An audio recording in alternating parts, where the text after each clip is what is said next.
Hello, my name is Paul Worthington. I'm the Director of Research and Development for Lindamood-Bell Learning Processes. Appreciate you taking the time to join us on this webinar where we're going to be looking at the research that we've been doing along with some of our colleagues in research institutions to address evidence-based solutions for children who have language and learning problems. So to begin, let's just quickly cover the agenda. I'm going to talk a little bit about a theory that we have been researching over the last several decades in terms of the work that we've been doing. It's called dual coding theory. We're going to apply that to the research that we've been doing in the area of dyslexia that started way back with Georgetown University, MIT, and more recently with the University of Washington and currently with Stanford. And in addition to dyslexia, we're going to address our findings where dual coding theory is applied to comprehension. And we're going to end with some details on the application of it to what we're now calling the cognitive science of learning. Before we go, just a reminder, and I think all of you will probably have some awareness of this in terms of how important this information is. Learning to read and comprehend serves as a foundation for all educational pursuit and indeed for economic success in life, yet millions of students struggle to learn. Yet 15% of the school population in America, more than 7.2 million students, have a condition qualifying them for special education. 85% of those students have a primary learning disability in reading and/or processing language. The most common type of learning disability is dyslexia. It's estimated that 1 out of 10 people have dyslexia. Over 20% of the world's population are affected by a learning disability if we start to look at this whole thing from a global standpoint. So the detail on that is with the world population of 7.9 billion, approximately 1.58 billion people experience a learning disability. The big issue is, with that knowledge, is what do we have as evidence-based solutions? As you know, the policy of the United States government and states, we have to have evidence-based to support the interventions that we're doing with students. Innovative evidence-based interventions now show that all individuals can learn and read to comprehend to their potential. Obviously, there are a lot of variables that affect that, including those qualifying for special ed and/or those students or individuals diagnosed with dyslexia. I'd like to put a face to this and just show you a quick video of a mother and a youngster by the name of Tallulah. My daughter Tallulah is 7 years old and we're in Australia. Tallulah is a fantastic kid. She has always been so bright and funny and interested in people and conversation. Her verbal capacity has always been huge. I guess because she was very verbal from when she was very young, we just assumed that she would be fantastic at school. The grade 1 teacher at the time called me. I said to her, I'm having some troubles taking Tallulah to school. She was crying in the morning at school. I just said to the teacher, you're going to have to work out what's going on. You have to help me work out what's going on. And she rang me a few days later and she said, I've done some tests on Tallulah. I think she might have dyslexia. That's why my bright, competent, social, amazingly gifted in terms of her vocabulary child can't read. Our educational psychologist recommended Lindamood-Bell. As I looked into it more and read the research articles and spent time on the internet, I wanted to know that it worked for real people like myself and my family. If it does work, it'll bridge the gap from where we are now to where we want to be in terms of her reading, and hopefully the rest will just take care of itself. And that's what happened. She just ran up the stairs, so happy to be here, looked at me with a big smile on her face and said, "See ya, I'll see you tonight." And I just thought, oh, this is going to be great. This is going to be really good. So Seeing Stars is about showing children how to visualise in their head words and what they look like and then what they sound like. So words and sounds and combinations of sounds. So I went in and I watched her work with the teacher for the first time, and it's still emotional now because I remember I distinctly remember sitting there thinking, my daughter couldn't read on Monday and now she can read. It was just, sorry. I was so proud of her and I was so pleased that we had made the sacrifice that we had made, and so relieved that it turned out to be the right choice. 5 days, yep. When we did the assessment, we showed our individual needs teacher at the school that Tallulah is at, and she said, looking at Tallulah now, in terms of her comprehension and her reading ability, I wouldn't even see a dyslexic profile. He said to me, whatever you did last year, whatever intervention you did last year has just really stood her in great stead to be at the point that she is now, and we can just move forward. Doing Lindamood-Bell has changed our lives. It's changed our family's life.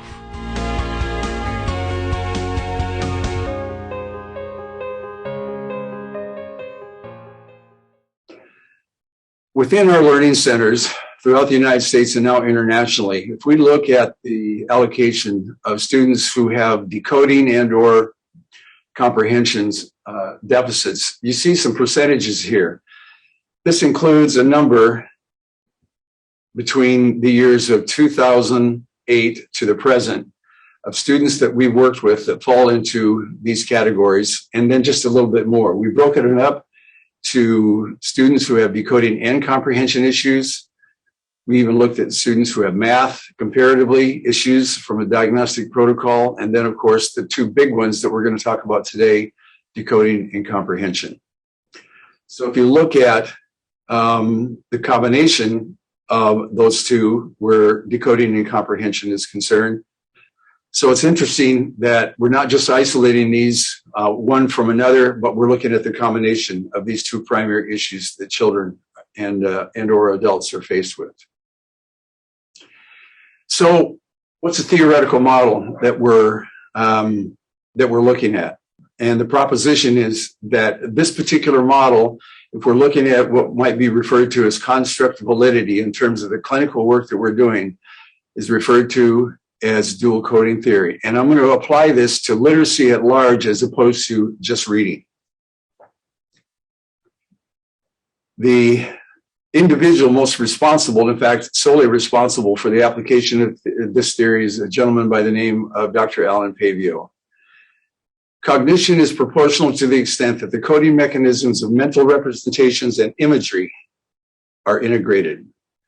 And performance, in this case, literacy performance, is mediated by the joint activity of verbal and nonverbal systems. Cognition is always an interplay between the verbal and nonverbal systems. Let's see if that applies as we look at the data that we're talking about. To put some peer-reviewed evidence to this, out of the theoretical models and processes of literacy, the most recent edition of this book, Sadowski indicates that DCT is among the strongest current candidates for developing a unified scientifically based theory of literacy. The principles of DCT apply to grapheme phoneme correspondence, vocabulary, grammar, the construction of mental models of text episodes, and imaginative responses to text, including the social constructs itself and others in literacy encounters. The bottom line, this model addresses decoding as well as oral and written language comprehension and memory. It doesn't just perseverate on issues of decoding only.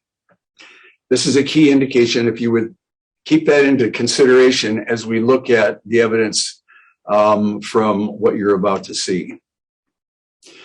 If we look underneath this model, what we're proposing is that there are three particular important sensory, what we call sensory cognitive functions.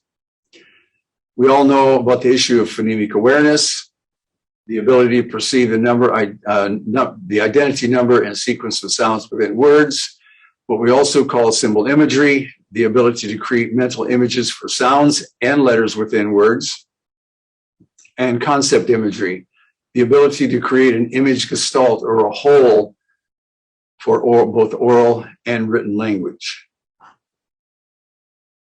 So if we look at these two types of imagery, one being predominantly applied to decoding, one being predominantly applied to oral and written language comprehension. Symbol imagery, the imagery for sounds and letters within words for decoding. And yes, imagery goes to sounds as well as to letters.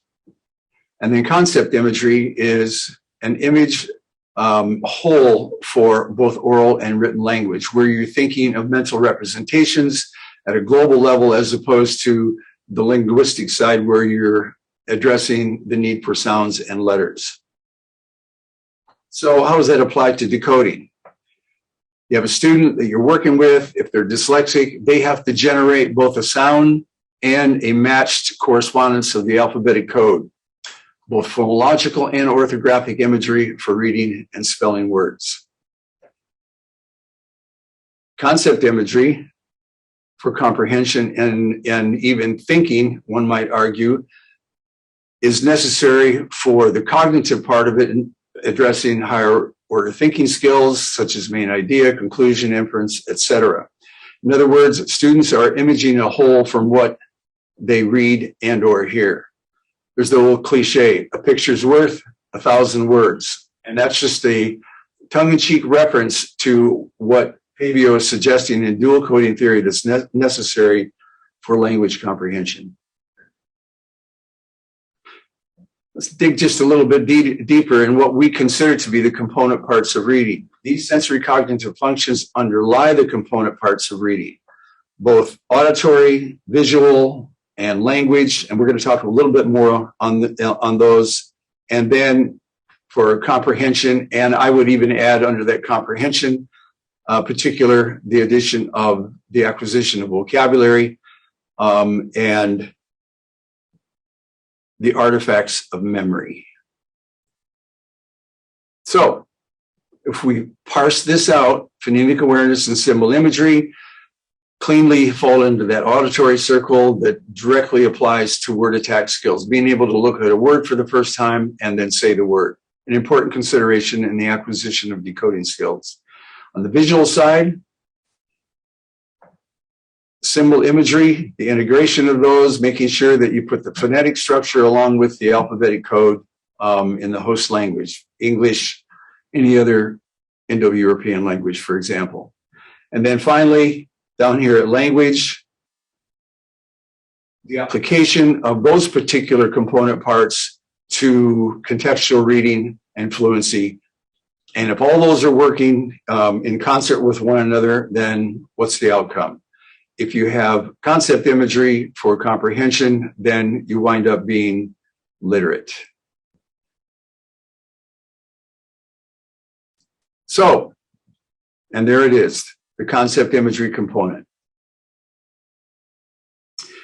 So, if all that works where decoding theory is applied, let's see how it works from the evidence standpoint as we look at dyslexia. The issue is this: linguistic and or cognitive competence and performance, including dyslexia, are mediated by the sensory input of mental representations. We think this is a much more comprehensive way to think about it in terms of how to address the needs of students who are dyslexic.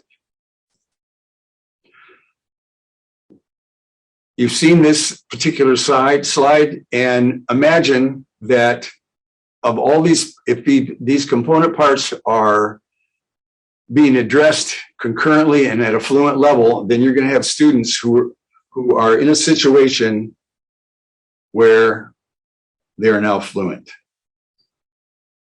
What are the symptoms that are associated with this? Since we're talking about dyslexics, here's a quick look at it. We're on the weakness side, it's word attack, word recognition, memorizing and retaining sight words, laborious decoding. Spelling certainly is going to fall out as an issue. Difficulty reading fluently, of course, especially in context. Monitoring self-correction in reading. And if it's severe, guess what? You're going to have, especially where as compared to potential, they're going to have a diagnosis of dyslexia.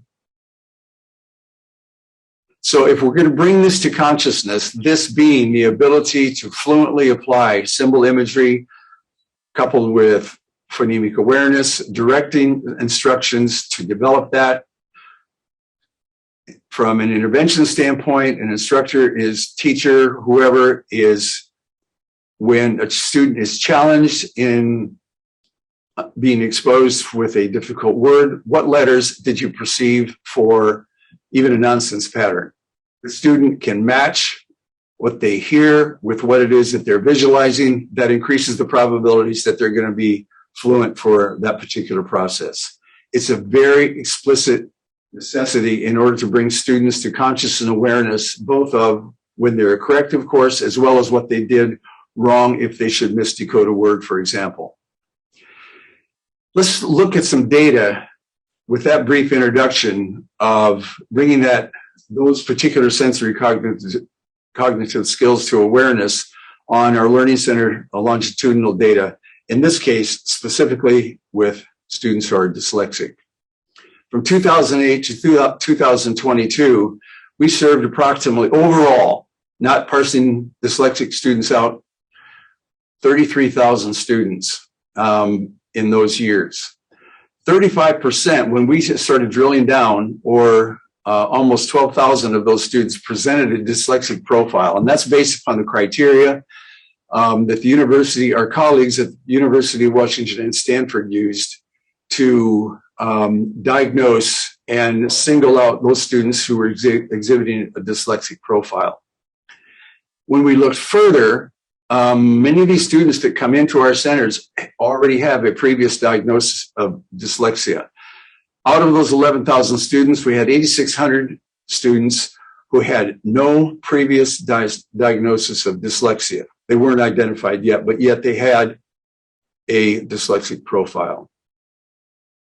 Inversely, we did have 3,000 of those 11,000 plus students were previously diagnosed when they landed on our doorsteps, having been diagnosed with dyslexia.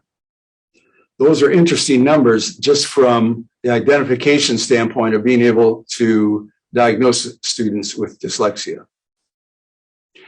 When we look at then the results, with an average hours of results for students with previous diagnosis of dyslexia, those students being roughly, actually exactly 2,764 of those students with an average age of 9.7 years of age, having received 123 hours of instruction. There are the pre and post results of working with these students who are diagnosed with dyslexia. And what you're seeing here, underneath here, are the particular psychometric or psychoeducational assessments that we use to identify those students. Of note, look at the verbal potential on receptive oral vocabulary for those students, right around 68%. In other words, their oral language is all fine, in fact, a little bit above average. But when you look at the beginning components, both in terms of their ability to process the orthography, their phonological processing, and then the implications for the word attack skills, the word recognition skills, not to mention, of course, the big ones, the accuracy in their reading and how fluent they were when they were exposed to text.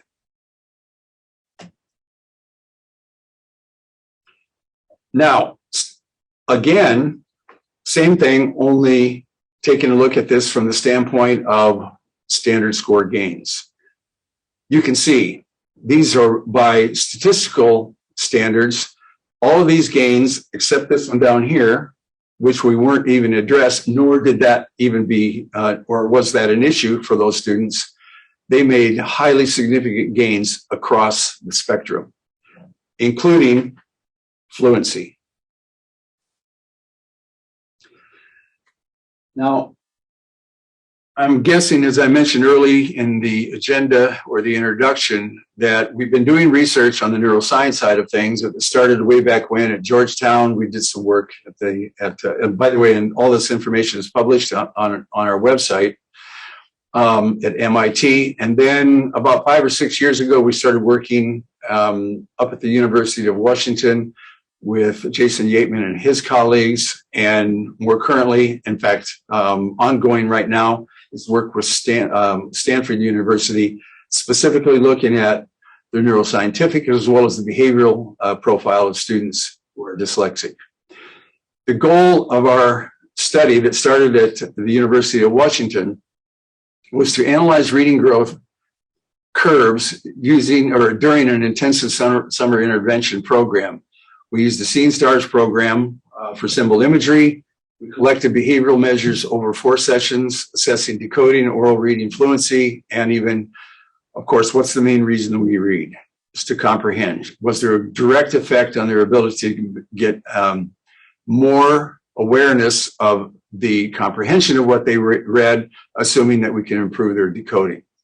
These results highlight the opportunity to improve reading skills over an intensive short-term summer session program and the linear dose-response relationship during duration and gains. I'd like to highlight this, a very important consideration and one of the findings as published in this article in Frontiers in Psychology with the primary author being Donnelly. What did we find out? We found out first that there were changes in the white matter and the dosage amounts correlated to changes in reading behavior. This findings from the University of Washington show the intervention's positive efficacy in developing dyslexic readers' sensory cognitive functions, phonemic awareness, orthographic processing, as related to measures of decoding. These findings add validity to the tenets of dual coding theory and suggest the universality of phonemic and/or orthographic awareness and processing with dyslexic profiles. So, an outcome of that study, I think there were 4 papers published on the work that we did there. I'm highlighting just one of them. In the summer of 2020, we initiated a replication study of the work, again with Yateman and his colleagues, that started up in the University of Washington. Like the University of Washington research, this is a neuroscientific intervention study. It's actually a replication study of the Scene Stars program to address the remediation effects identified as dyslexia. And above and beyond that, we're also comparing the neurological and behavioral effects of conducting the interventions virtually, in other words, online. That was an artifact, basically, that came out of some of our interests with regard to the children during the pandemic that had to receive their reading instruction virtually. So we looked at the profile. Out of the 11,688 students that I referred to earlier, using that population that we have in our centers, being driven by the standards set forth on the qualifications to become be labeled as dyslexic. Here's what we found. Here was the profile for the students who, and what you see down here, if we look at all the students, we found a matched profile for 1,500 if we look at all the students. Remember, I challenged you to think about it in terms of the students who we found who were undiagnosed, the students that were diagnosed, and we then compared that with the profile of the students so far that have participated in the study, the studies that we did up in Washington and at Stanford. So we've got a matched profile. We are comparing, if you will, apples and apples across this population. There are the numbers, an important consideration, an important variable in terms of that dose response issue is the average hours of instruction. And what you can see here is that we looked across and fundamentally, at least from a statistical standpoint, we had a matched hours of instruction with even the children in the neuroscientific studies having received 158.6 hours of instruction with the mean hours. Results. So we took all those students with those hours of instruction and we take a look at then the average standard score gains. And what you see there is the magnitude of change for these students going across. What did we conclude from this? Across this population of all these dyslexic students. Students in the first quartile. Now, let's back up a little bit. The students who were qualified as dyslexic based upon the standards set forth in the neuroscience investigations, fundamentally, they fall in general in the lowest quartile in terms of their decoding behaviors as compared to excellent verbal or receptive oral language skills. So students in the first quartile and the measures of decoding often do in fact have a dyslexia profile. The question is, after the intervention, did we find a significant number of students moving beyond the first quartile into the normal range of reading? Let's take a look at the results. What you see here are increases in the first quartile comparatively with no change and or a decrease. So where symbol imagery is concerned, the orthographic processing component for all students, and there was essentially a match, of course, because it's just representing the full measure of all the students that went through this analysis, we see that 79% of the students increased one or more quartiles. If we look at word attack, roughly the same with 77 students. Now, the big issue is their word recognition skill. That seems to be sort of the height of the bar issue as to whether or not a student has word recognition skills as compared to their oral language vocabulary skills. What did we find there? We find that 70% of the students moved out of that first quartile into a second or third quartile. What do those numbers indicate for you? Keeping in mind that that was with on average around 130 hours of instruction. And the bonus, what happens to their comprehension if we increase their decoding skills? We know that they had the oral language skills. We see that over half the kids increase one quartile or more in their language comprehension skills.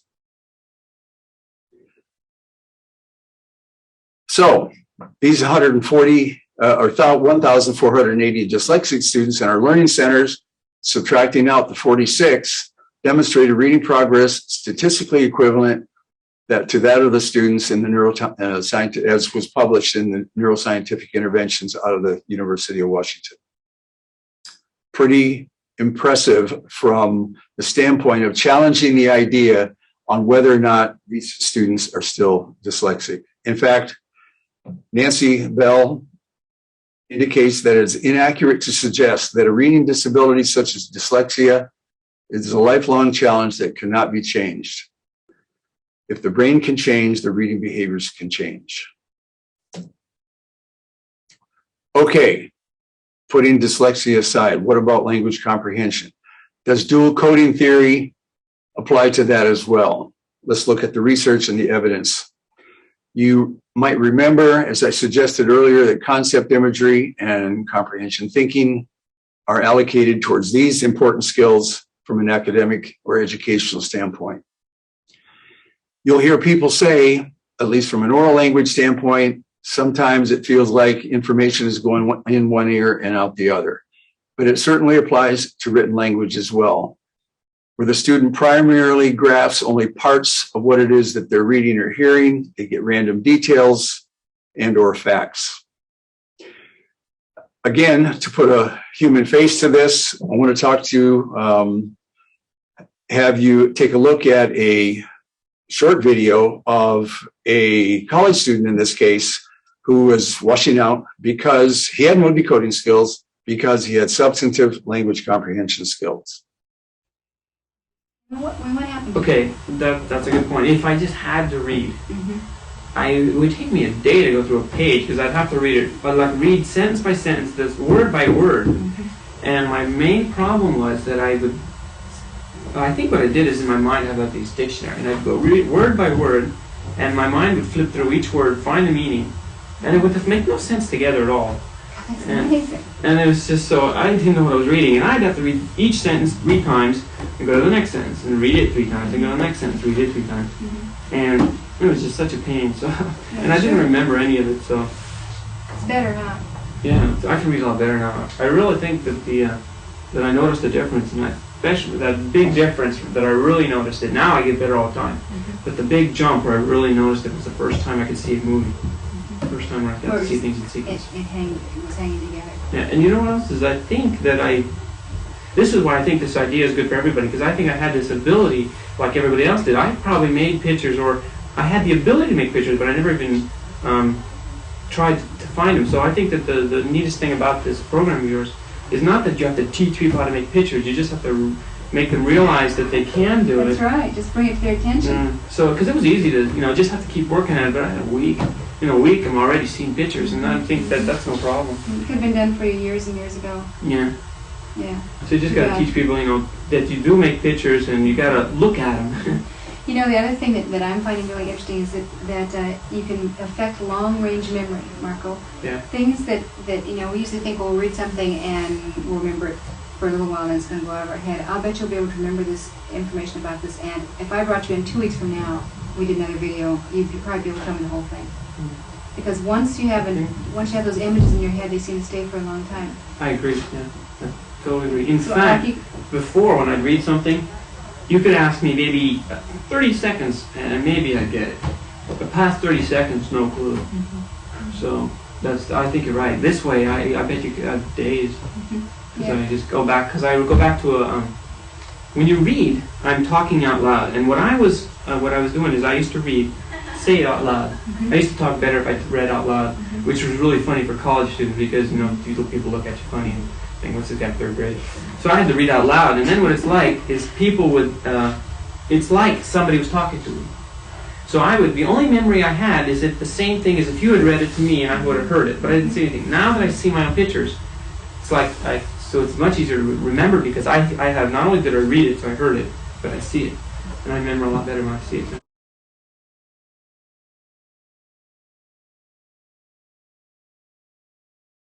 If we look at that from a weakness standpoint, just as we looked at the weaknesses from a symptom standpoint in decoding, this is what shows up if language comprehension tends to be a predominant issue. Obviously, weak written language, oral language, translated into difficult logical thinking and problem solving, following directions, expressing oneself orally, expressing language in writing. What's the writing look like? Think about this. Written language, what we write, or what precedes what we write, is what we're thinking about. If what we're thinking about is not clearly understood, then what's going to show up in language expression, both orally and in written? And you'll see that in more severe situations, we're going to talk about that in a second, social situations, people don't get jokes. The effects are far-reaching, cause and effects issue. And if it's a severe weakness, many of these students have even diagnosed with hyperlexia and or autism spectrum disorders. Just like we have to bring language to consciousness for decoding students, we do the same thing. And with the results you're going to see, we've done the same thing with students who exhibit these language comprehension deficits.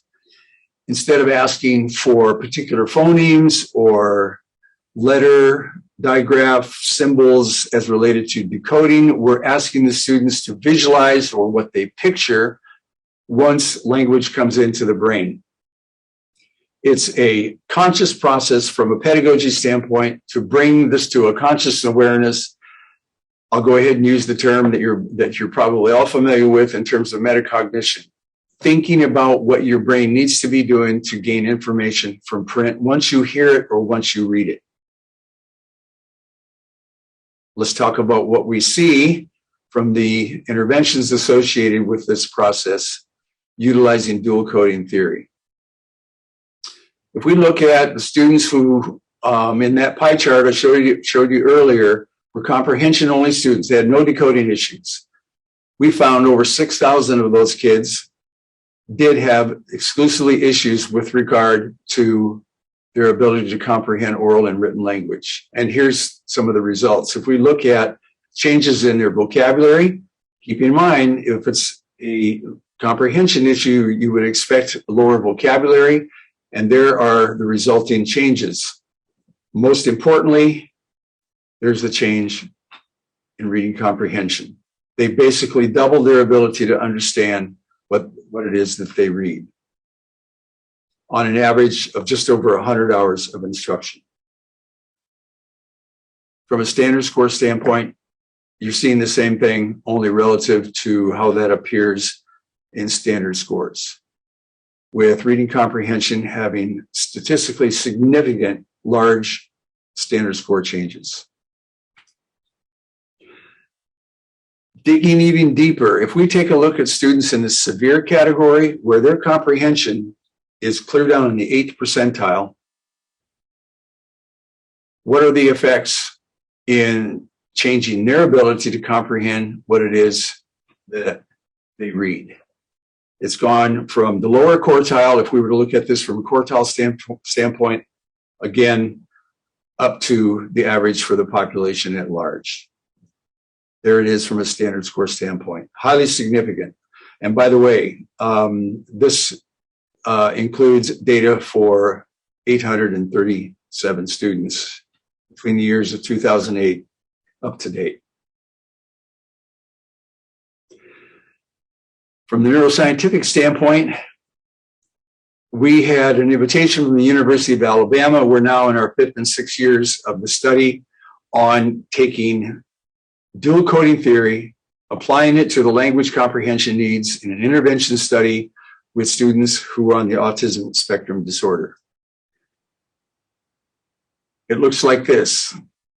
From the paper by Murdaugh et al., they say deficits in language comprehension have been widely reported in children with autism spectrum disorders. This study used a translational and neuroimaging approach to test the role of visual imagery-based reading intervention. In this case, it's called Visualizing and Verbalizing Program, in improving the brain circuitry underlying language processing in children with autism spectrum disorders. What did they find? Functional magnetic resonance imaging in a longitudinal study design was used to investigate the intervention change in sentence comprehension, brain activation, and functional connectivity in 3 groups of participants. These are all 18 to 13-year-old autistic children. We had an experimental group, a waitlist control group, and a group of typically developing controlled children. After the intervention, the experimental group showed significant increases in activity in the visual and language areas of the right hemisphere language area, homologs, the putamen and the thalamus, suggested of compensatory routes to increasing proficiency in reading comprehension. They quote in this paper, thus the findings of this study, which support the principles of dual coding theory, suggest the potential of strength-based reading intervention in changing brain responses and facilitating better reading comprehension in ASD students. And so this was very positive for us, that in the application of a particular methodology to consciously stimulate mental imagery as associated with students who are in this category helped us feel much more comfortable and understand that the tenets of dual coding theory indeed did apply to this population. Well, that's all well and good in a clinical setting. What about in public education? A paper was produced entitled The Effects of a Theoretically Based Large-Scale Reading Intervention in a Multicultural Urban District. This was in Pueblo School District in Colorado. Cutting to the chase, we took 8 years, over 400, and this is the application I might add, in working with students both who had decoding issues, possibly some of which were dyslexic, as well as students who had language comprehension deficits. In any case, the 470 students were moved out of special education and over 9,000 at-risk students received intensive reading intervention, and over 25,000 children received the developmental reading instruction over that period of time. There were lots of results, but highlighting the statistical significance of it, we saw increasing gains favoring the DCT-based reading intervention were found both overall and in analysis of these Title I schools. In conclusion, out of that paper, the emphasis on associating language with multisensory mental images is a direct application of dual coding theory. The authors go on to say that any theory of reading or writing that does not eventually align with a broader theory of general cognition will not endure. Reading and writing, bottom line, are cognitive acts.